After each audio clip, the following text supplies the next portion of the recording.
전 여자친구의 부모를 잔인하게 살해한 20대 대학생에게 법원이 사형을 확정했습니다.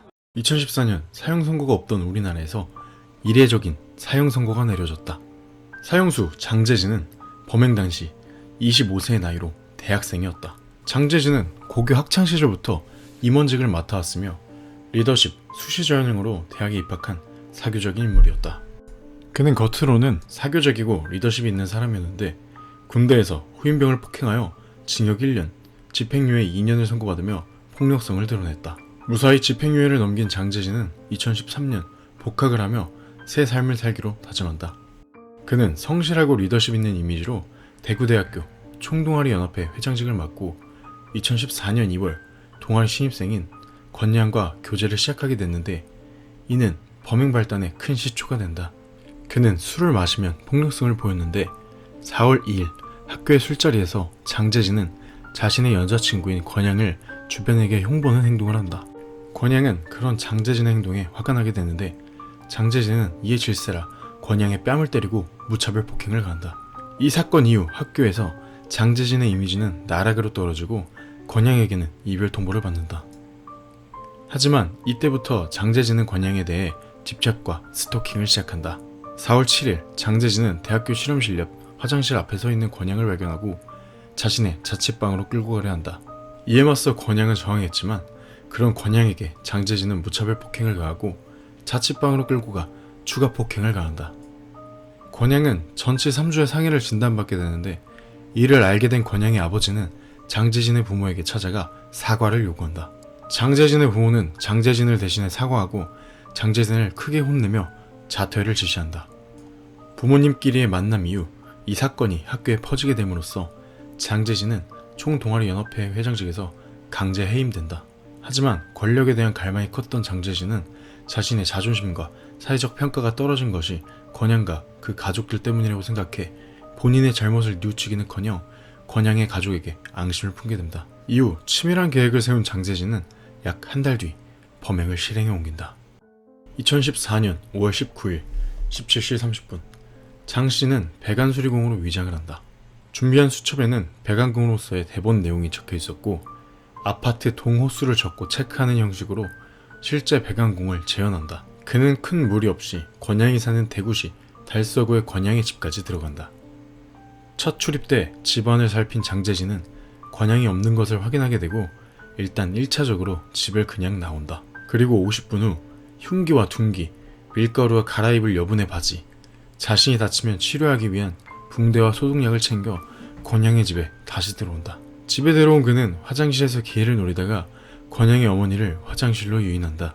화장실에 들어오는 권양의 어머니 눈에 검은색 스프레이를 뿌려 시야를 차단하고 둔기로 머리를 집중 공격, 흉기와 같이 살해를 마무리한다.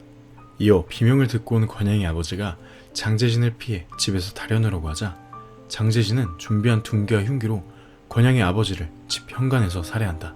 또한 집에 있던 애완견까지 세탁기에 돌려버린다. 그는 준비했던 밀가루로 현장에 피를 덮어 사체에 뿌림으로써 현장 증거인멸을 도모하며 일시적으로 사체의 지혈을 깨한다.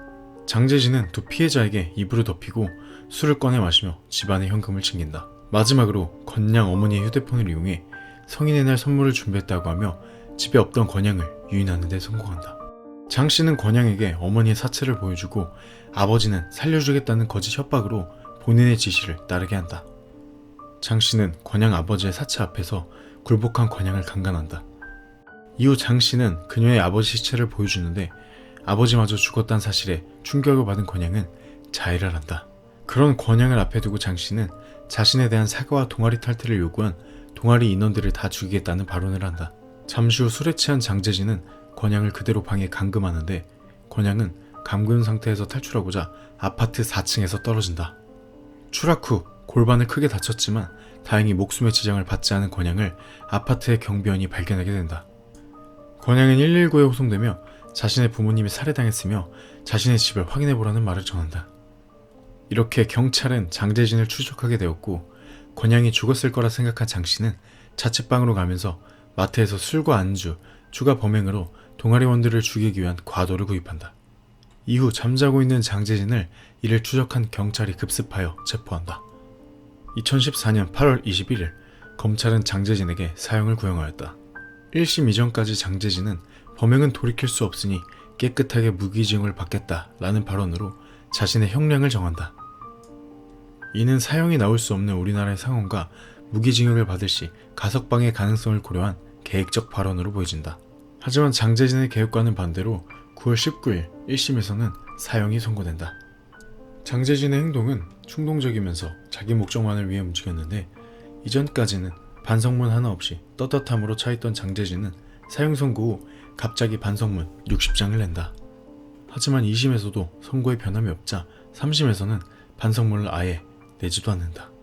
재판부 정신감정 내용에서 장제진은 다른 사람을 크게 개의치 않고 본인의 욕구에 초점이 맞춰져 있으며 타인의 비난에 민감하다고 밝혔다.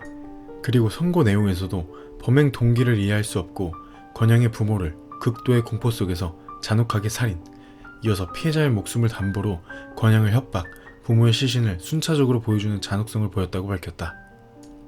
2015년 8월 27일 3심에서는 살인, 중강간, 강금치상죄로 사형이 확정된다. 그의 사형 선고는 정삼 창작 사유에도 불구하고 치밀하고 잔인한 범죄 성향, 회복하기 힘든 피해량, 반성의 가책이 없고 원인들을 피해자 탓으로 돌려 재발 위험성이 커서 내려진 결과로 보여진다.